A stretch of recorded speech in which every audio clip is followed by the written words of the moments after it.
एक प्यार का नगमा है, एक आंसू तुम्हारे हैं, जिंदगी कुछ भी नहीं, बस तेरी मेरी कहानी है।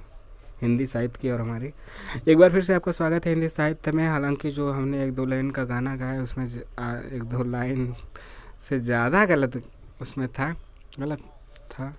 आपको कैसा लगा है मत बताइएगा। आज हम हिंदी साहित्य में पढ़ते हैं माटी की मूर्तें, लेखक रामवृक्ष बेनी। पूरी वाचन सुरहोनी से आइए सुनते हैं, वाचन करते हैं इस रेखा चित्र का मंगर का पात्र। इससे पहले हो चुके हैं 2-3 पात्र, ठीक है। चाहे रजिया की बात हो, चाहे बलदेव की बात हो, चाहे सरजू भैया की बात हो, 3 लोगों की बात है। आज मंगर का देखते हैं मंगर कैसा है।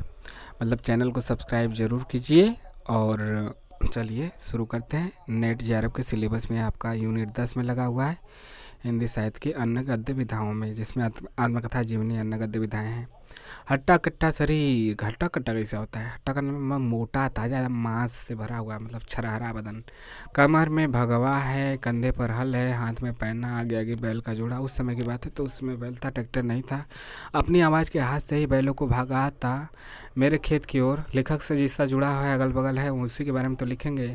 मेरे खेत की ओर सुबह सुबह जाता, जब से मुझे होश है मैंने मंगर को इसी रूप में देखा है, मुझे ऐसा लगता है। हाँ, मुझे याद आता है हल के बदले कभी कभी मुझे भी उसके कंधे पर चढ़ने का सौभाग्य मिल चुका है, लेकिन ऐसे मौके बहुत कम आए, क्योंकि न जाने क्यों मंगर को बच्चों से वह स्वाभाविक स्नेह नहीं जो उसके जैसे लोगों में प्रायः देखा जाता है। उसे देखकर बच्चे भागते ही रहे। और आज जब मंगर असह्य जर्जर हो चुका है, बच्चे हैं मानो इसका बदला चुकाने को अपनी छोटी छड़ियों से उसे छेड़कर भागते हैं। और जब वह झल्लाता उन्हें मारने के लिए अपनी बुढ़ापे की लकुटिया खोजता या फिर खींचकर गालियां बकने लगता है, तो वे खिलखिलाकर हंस पड़ते हैं और मुंह चिढ़ाने लगते हैं। आप जानते हैं कैसे मतलब बच्चे हंसते हैं, कैसे मुंह चिढ़ाते हैं। बच्चे से उसकी वितृष्णा क्यों हुई? शायद इसलिए तो नहीं कि उसे जो एक ही बच्चा नसीब हुआ वह कमाऊ पूत बनने के पहले ही उसे दगा देकर चल बसा। और जो उसकी एक बच्ची थी सो लूली, और जिसकी शादी में उसने इतनी दरियादिली दिखलाई, लेकिन एक बार मुसीबत काटने उसके दरवाजे वह पहुंचा तो दामाद ने ऐसी बेरुखी दिखलाई कि मंगर का स्वाभिमान उसे वहाँ से ज़बरदस्ती भगा लाया। मंगर का स्वाभिमान, गरीबों में भी स्वाभिमान, हाँ गरीबों में स्वाभिमान नहीं होगा। लेकिन मंगर की खूबी यह भी रही, मंगर ने किसी की बात कभी बर्दाश्त नहीं की और शायद अपने से बड़ा किसी को मन से माना भी नहीं। मंगर मेरे बाबा का अदब करता था, शायद उसके बुढ़ापे के कारण। सुना है मेरे बाबूजी को वो बहुत चाहता था, शायद उनके नेक स्वभाव के कारण, किंतु मेरे चाचाओं को तो उसने हमेशा अपनी बराबर का ही समझा और मुझे तो वह कल तक तू ही कहकर पुकारता रहा है। तू रामवृक्ष तू। किसकी मजाल जो मंगर को बदजुबान कहे। हलवाओं को मिलने वाले नित्य दिन की गालियाँ तो दूर की बात।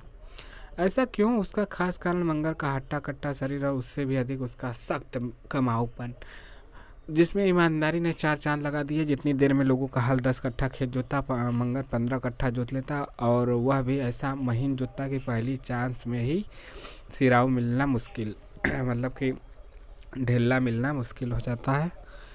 मतलब बढ़िया जोतता था।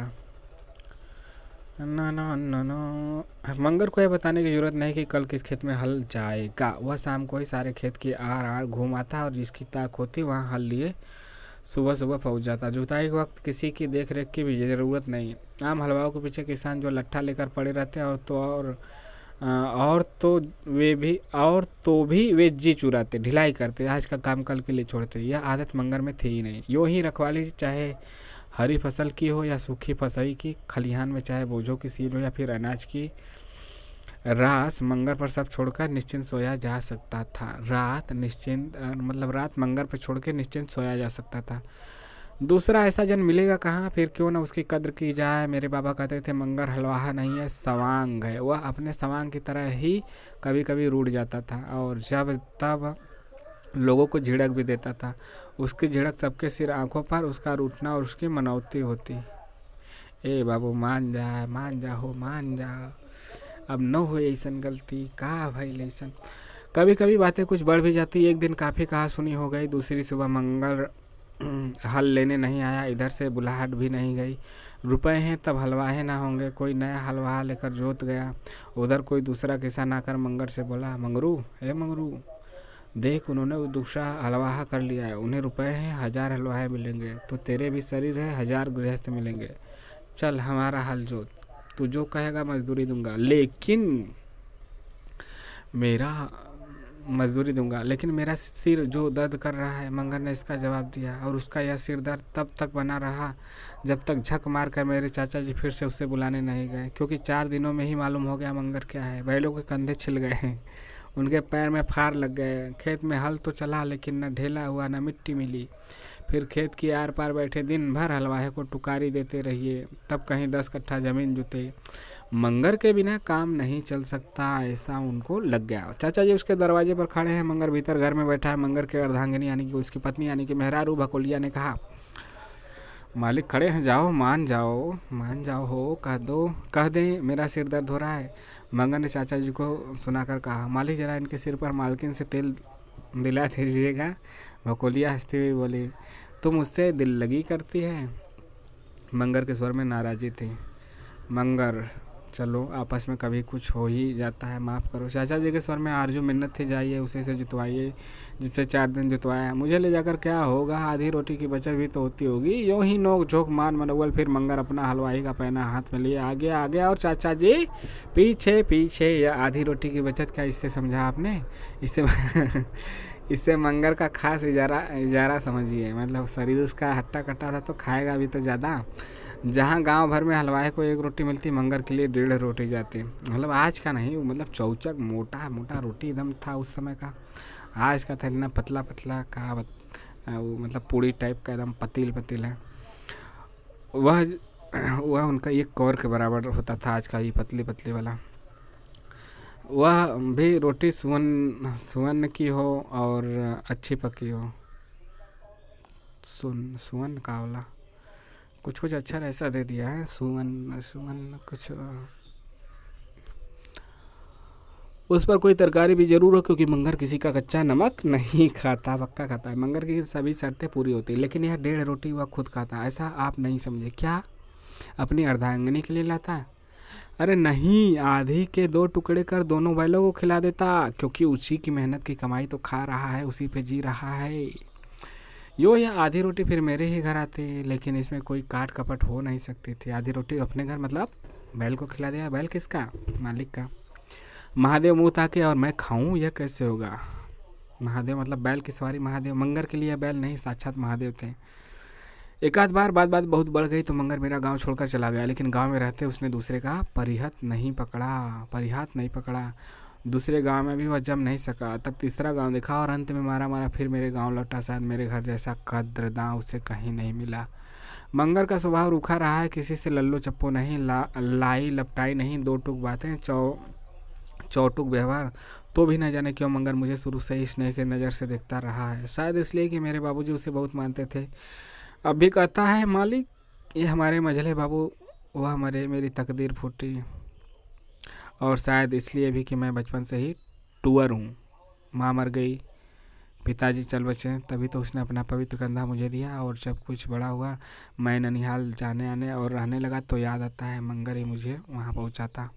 मैं एक छठी घोड़ी पर सवार, मंगर सिर पर सौगात की चीज़ें और मेरी किताबें लिए घोड़ी की लगाम पकड़े आगे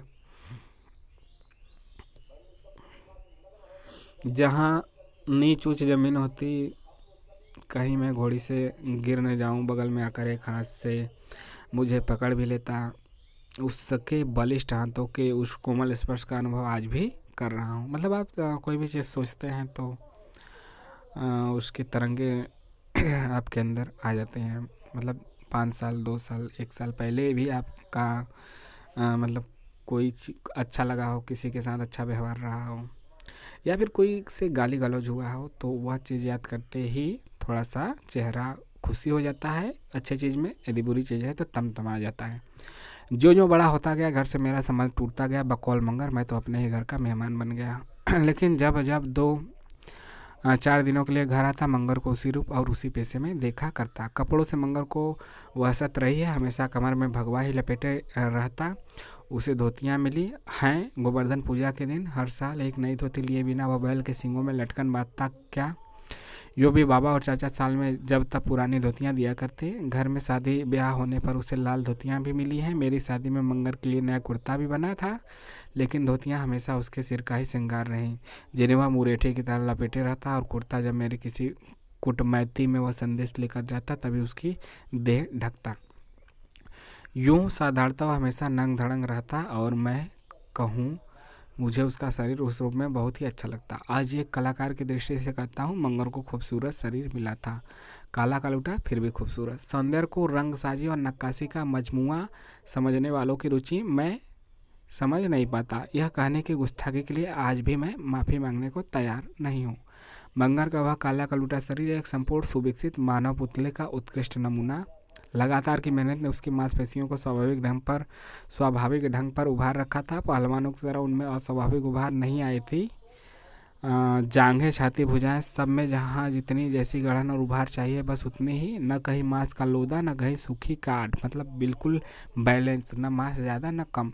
एक सुडौल शरीर पर स्वाभाविक ढंग से रखा एक साधारण सिर। मंगर के शरीर का ख्याल आते ही मुझे प्राकृतिक व्यायाम के हिमायती मिस्टर मूलर की आकृति का स्मरण हुआ था। सैंडो के सैदाई उससे कुछ निराश हो तो आश्चर्य नहीं, लेकिन आज न वह देवी रही न वह कढ़ाई रहा।